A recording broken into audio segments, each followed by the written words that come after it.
ஒரு காலத்துல ஒரு பரபரப்பான சர்க்கஸில் ஜாலி ஆகிய ஒரு மகிழ்ச்சியான ஜோக்கர் வாழ்ந்தார். ஜாலி தனது வண்ணமயமான உடையும் வேடிக்கையான மூக்கும் உடையவர். அவரது சிரிப்பை போலவே பெரிய இதயமும் கொண்டவர். ஒரு வெயிலான நாளில் சர்க்கஸ் கரவான் புதிய நகரத்திற்கு பயணிக்க தயாராகிய போது ஜாலி தனது பெரிய இதயத்தை உருக்கும் ஒரு காட்சியை பார்த்தார்.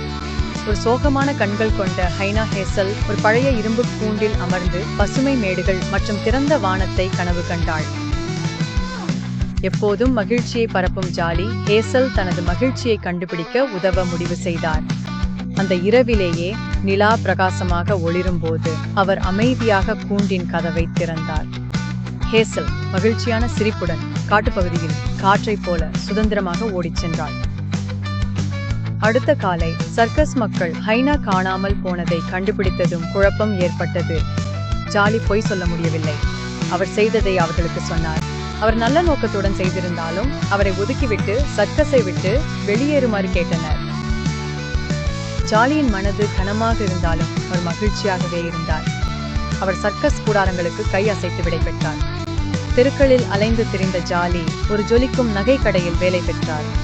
அவர் தனது ஜக்லிங் கம்பிகளை நகை பெட்டிகளுக்கு மாற்றினார். தனது பலூன் விலங்குகளை வைர மோதிரங்களுக்கு மாற்றினார்.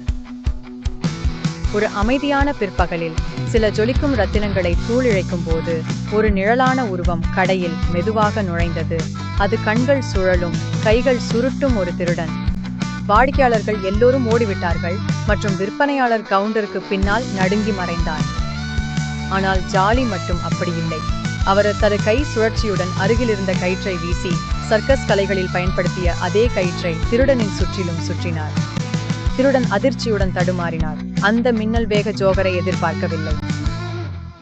ஜாலி அழகாக முடிச்சை கட்டி தனது மிகப்பெரிய புன்னகையுடன் சிரித்தார். போலீசாரை அழைக்க நேரம் வந்துவிட்டது என்று அவர் நகைச்சுவையாக சொன்னார். போலீசார் வந்து ஜாலியின் துணிச்சலுக்கு நன்றி தெரிவித்தனர். நகைக்கடை ஊழியர்களும் வாடிக்கையாளர்களும் கைதட்டினர். ஜோகரின் சர்க்கஸ் திறமைகள் அந்த நாளை எப்படி காப்பாற்றின என்பதை பார்த்து ஆச்சரியப்பட்டனர். ஜாலி தயவும் துணிச்சலும் ஒருபோதும் கவனிக்கப்படாமல் போகாது என்பதையும், சில சமயம் ஒரு கனவை விட்டுவிடுவது இன்னொரு கனவை இன்னும் பிரகாசமாக ஜொலிக்கும் ஒன்றை உங்களை நோக்கி அழைத்துச் செல்லும் என்பதையும் கற்றுக்கொண்டார்.